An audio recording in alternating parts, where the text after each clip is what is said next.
Good morning, everybody, and it's time for yet another Sunday Q and A. Questions are still coming in, got to be answered. They're not going to answer themselves. So, what we got this week? Tom Swift has just joined the exchange. Good luck, my friend. Hope it works out for you. Hope everything's okay. He said about hotspots. It's an interesting point. This he said certain areas come up with certain hotspots.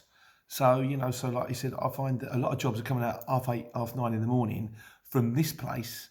He said at 1 o'clock they come out of this place. Now I would be intrigued. I remember my friend Tony. I said I can't get a job raving early in the morning, not unless I'm booked in on it. And he said, oh, there's loads. Where he is in Purfleet. And I've contemplated getting up at 4 in the morning, driving over to Purfleet and just sitting in a lay-by and waiting for the thing to go ping. The thing is, if I drive all the way up to Purfleet and sit there for 4 hours, it doesn't go ping. It's a bit of not so great. Also, my friend Mick, who works from Route, who's like one of the shippers, he says there's a load of jobs come out of Milton Keynes very early in the morning out of like Mercedes parts. So the thing is, you will find certain jobs come out at certain times. I know there's one that comes out of Hatfield, and you also start to recognise the job.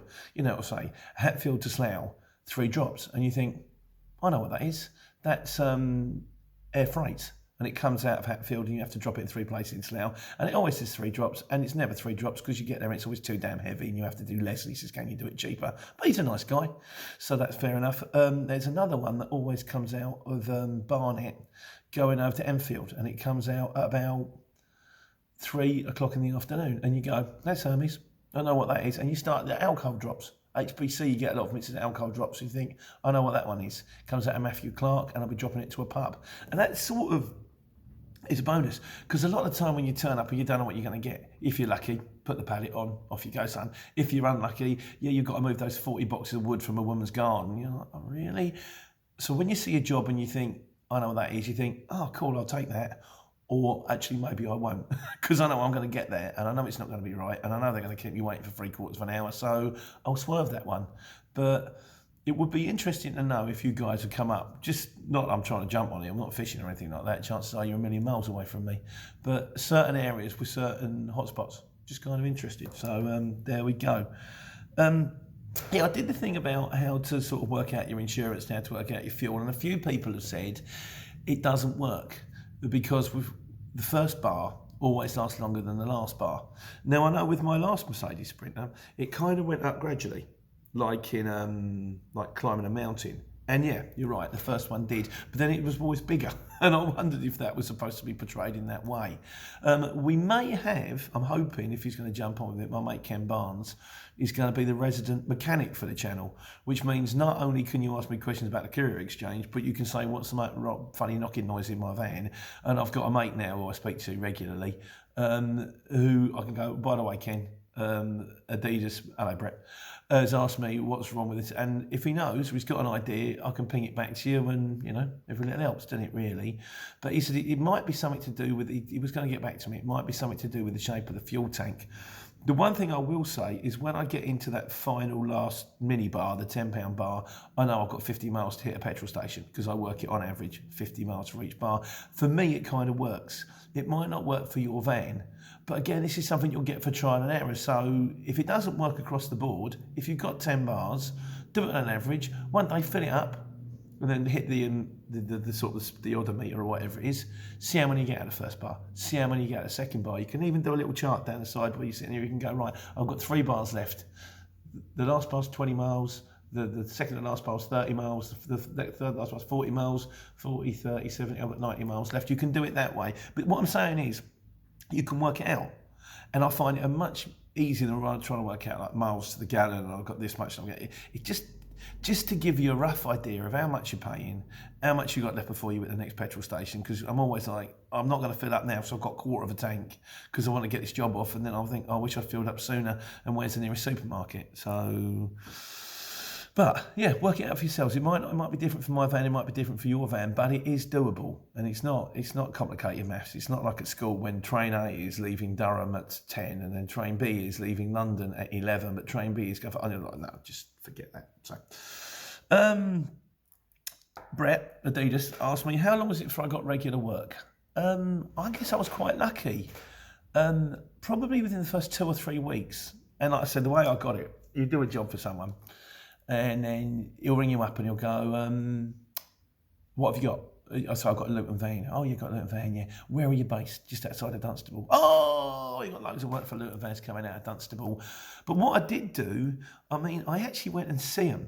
Now, I don't know if that makes a difference, because the first job I got with, I got a job moving 3 pallets for Mick en route. And then it was a Saturday and I wasn't doing anything. I said, I'll tell you what, where are you? And he's about 20 minutes out, about half hour up the road. I said, if I'll come in and say hello. So I went in, we had a coffee, we had a chat, we had a good chat, we got on well. And then from that point onwards, I got work. There was another time where I was, I did a job for HBC. And again, they said, Luton drivers said, come in and see us. We want to have a look at the van, sign a little contract, and you will run your work directly. And I went, okay, next time I'm passing, I'll do that. And I was sitting in Boreham Wood. And I'd only been doing it about 4 or 5 weeks. Couldn't get a job. Small van. Everything a million miles away. And I thought, what the hell far Boreham Wood is from Letchworth? So I Googled it and it was like, it's up the road. It's 15 minutes. So I went up and saw him, and that was probably the best afternoon's work I did, because I get up. They're one of my staple guys, my go-to guys now. I've got about 4 on the go now. I've got en route in Newport Pagnell, HBC in Letchworth. I'm doing a lot of work for a firm called PCS. They come out of Long Marsden. Again, all these firms not far from me. And I've started to work for Anytime Couriers. Is it Anytime? Yeah, Anytime Everywhere Couriers. He's based in Dunstable. Luke, he's a lovely man. And also there's Giuseppe up the road at Amiga. So I've got 5 on the go now. And the more you get, I hardly used the CX at all last week. Don't get me wrong, I still use the app because they send it through, and you still use the accounting, you still use the invoicing, and there was a few, for return jobs. But most of the jobs I got last week were phone calls while I was on the road going, are you free in the morning? Are you free at this time? What are you doing when you're finished? And it's getting to the stage now where I'm actually turning work away, which is a nice position to be in because it makes you feel slightly more secure, but at the same time, I don't really like turning work away. So if a job comes up and one of you guys wants it, I'll pass it on. What else we got? So yeah, and also, does it make the difference the size of the van on whether you get regular work? I don't know. It might do. But I genuinely don't know. I dare say that I don't think so, because I know that every time couriers get an awful lot of work going over from here to Oxford, and they're all small van jobs. And he largely only just started to ring me because he's just getting in a job for the Luton. So I don't think it does make a difference the size of the van. I think it just is a matter of luck and perseverance, and just keep going, journey of a million miles and all that, and get there hopefully. Right, we're going on. There's this thing about supermarket fuels and other fuels and what should you do. Chris Jones sent me a little note. He said he had his van terror cleaned. Sounds frightening, doesn't it? I said, what's that? I'm very interested. It's a cleaning thing you can have done on your van. It basically does the injectors, the fuel rail, the lines. It decarbonises the engine, the DTP. And that for a Mercedes Sprinter is £140 plus VAT. He says it runs better, you get better fuel economy out of it, and it's probably good for the engine. So that's worth bearing in mind, I think. Also, my friend Ken Barnes, the mechanic, and I'll be interested to hear your feedback on this. He actually says that although the supermarket fuel is cheaper than the Shells and all that, he said the Shell fuel's better. It's got better cleaners in, it's got better waxes in, it's got better things. So he said, so maybe what you could do is hit the supermarkets, but one time in a while, put some decent fuel in, go and put some. But he says that V-Power's even better still, but that's a fortune. I kind of figure unless you're driving a Mercedes or like a Ferrari, you don't use V-Power. I could be wrong, let me know. The other thing is you can buy a special AdSoc cleaner. He said if you get one of them, and in one tank in 5, just you can Google it. I'll try and get the exact name for you. I'll put it in the comments. And it's like you do one tank in 5, and you put it in, and that'll clean through your rods and all that kind of stuff. He says probably a bottle's, I don't know, 10, 20 quid or something like that. But again, if it keeps your van running smooth and it keeps your fuel economy down, and you're looking after that engine, that's your livelihood, it's probably worth doing. So I haven't done it yet. I will get around to it. Well, if I get one and I do it, again, I'll show you, I'll let you know. What else we got going on here? While we're at it, my mate Ken, he said a good question to ask. Anybody out there leasing vans? Now, Tassif rang me, and by the way, you can ring me. There is a website. It's got my number on. It's got my website on. It's got my email address on. There's another email address, vango@live.co.uk. Vango Transport God, I'm good, aren't I? VanGoTransport@outlook.com. So if you want to email me, you can email me on that one. You can email me on the other one if you like, but chances are you're better off with the other one.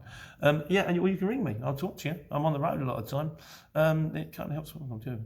It helps pass the time of day for me, and it's nice to speak to people. So I was speaking to Tasif, and he said he's thinking that he's just jumping on this thing right now. And why has that gone blurry? Is that better? Maybe it's just me. Maybe my eyes have gone blurry. Who knows? He's renting a van, which he's renting through. Oh, that's bad. He's renting through the exchange, and this van, he says, you can chop it in when you want. It's a brand new van. You can change the size of the van if you want. If you want a medium wheelbase, you decide you want a long wheelbase, and you want to go down to a lower wheelbase. He's paying about 220 quid a month on that one, I think. And he said, would it be worth running on that kind of money? And I did the maths on it, and I kind of went, yeah, I think you could do that. I think it would be worth a go. So we'll see how he gets on. I wish him the best of luck. Again, I'm hopeless. I will find out for you. That was the name of the van rental. But the question is Ken Barr's question, is anybody out there leasing a van? What are the terms and conditions? Are you leasing the van? Do you think it's worthwhile? And if it is, could you let me know? Because then I can pass it on to some other people and give them half a chance to crack on. So I bought mine. I love my van, Jessica, she's fantastic. Admittedly, I bought it on a loan, so I'm still paying it off. But I kind of figure by the time the loan's paid off, I'll have to replace the van. But I've done the maths on it. It's kind of working out okay. So there we go. Speed limits. This is an interesting one. C11 Yan. Yes, you're quite right. But the speed limit on a Luton van is, as far as I understand it, you can correct me, other than just the normal speed limits, 30s, 40s, 20s, on a single carriageway, which is any carriageway that hasn't got a partition down the middle. If it's got a barrier, if it's got a strip of grass, it's a dual carriageway. If it's just lines in the road, it's a single carriageway. It's 50 miles an hour on a Luton van. On dual carriageways, we're 60 miles an hour, and on motorways, we're 70 miles an hour. Now, the thing is, I went on one of these speed courses. I've been on 2 now, and it's just, I'm never speeding, but I was dreaming. I drove out of the village. I drove out at 36 miles an hour. I didn't even realise I was doing it. Camera, flash, and away you go. And I went on this course, and the guy turned around and he said, we've had van drivers on the course, and they didn't even know, and they've got done doing 60 miles an hour on a motorway. They go, speed limit's 70, and I didn't even know. And he said, but like, ignorance is no defence of the law. Now, on the first course I did, they gave us a highway code.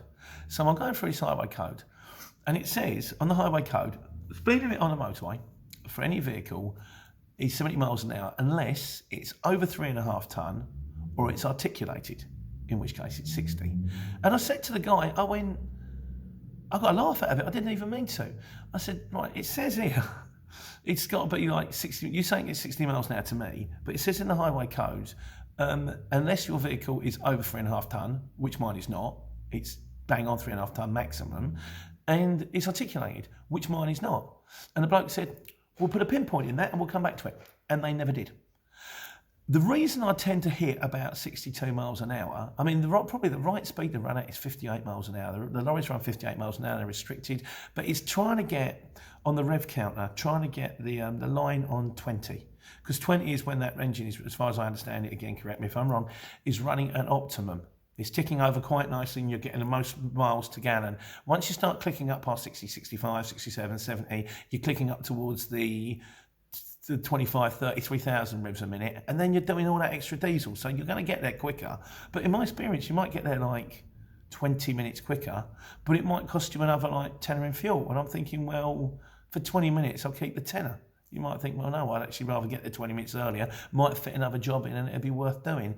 I'm quite pottering along as well. So although technically, and I've read it, and thank you for sending me the thing, it's on the government website, the speed limit for Luton vans on the motorway is 70. There seem to be some people out there that think it's 60. And so, I mean, I'm waiting for the traffic policeman to pull me over and go, you're speeding, and then spend 20 minutes on the hard shoulder having an argument saying, no, I'm not. And if they say, well, you are. But no, you're quite right. The speed limit, I went on a speed course, I raced it on a speed course, and the guy just kind of blanked me. So, although we know it's true, what you going to do? But you're dead right. So, also,